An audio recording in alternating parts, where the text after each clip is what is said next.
आज हम लोग सीखेंगे अभाज्य गुणनखंड विधि द्वारा HCF ज्ञात करें। HCF को हिंदी में महत्तम समापवर्तक कहते हैं। तो क्वेश्चन है 16,40 का HCF ज्ञात करें। तो बनाते हैं। तो सबसे पहले हम क्या करेंगे, 16 का अभाज्य गुणनखंड करेंगे और 40 का अभाज्य गुणनखंड करेंगे।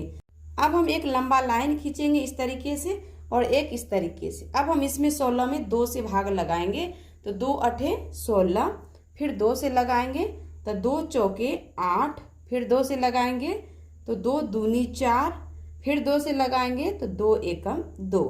16 का तो अभाज्य गुणनखंड हो गया। अब 40 का करेंगे। अब 2 से भाग लगाएंगे तो कितना बार में लगेगा, 20 बार में लगेगा। फिर 2 से लगाएंगे 20 में तो 10 बार में लगेगा। फिर क्या करेंगे, हम 2 से लगाएंगे तो 5 बार में लगेगा। अब हम क्या करेंगे, फिर डायरेक्ट 5 से लगाएंगे तो 1 बार में लग गया।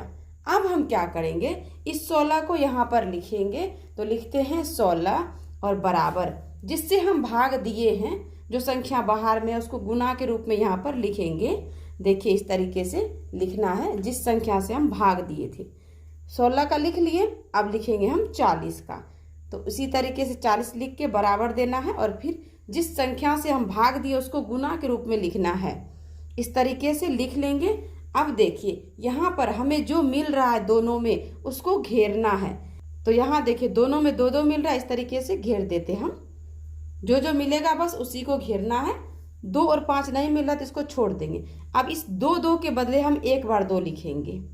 ठीक, तो यहाँ पे लिखते हैं 2 गुना, फिर इस 2 2 के बदले 1 बार लिखेंगे, फिर 1 बार लिखेंगे 2। अब देखिए गुना करेंगे, 2 दूनी 4, 4 दूनी 8। तो ये हमारा कितना हो जाएगा आंसर, 8।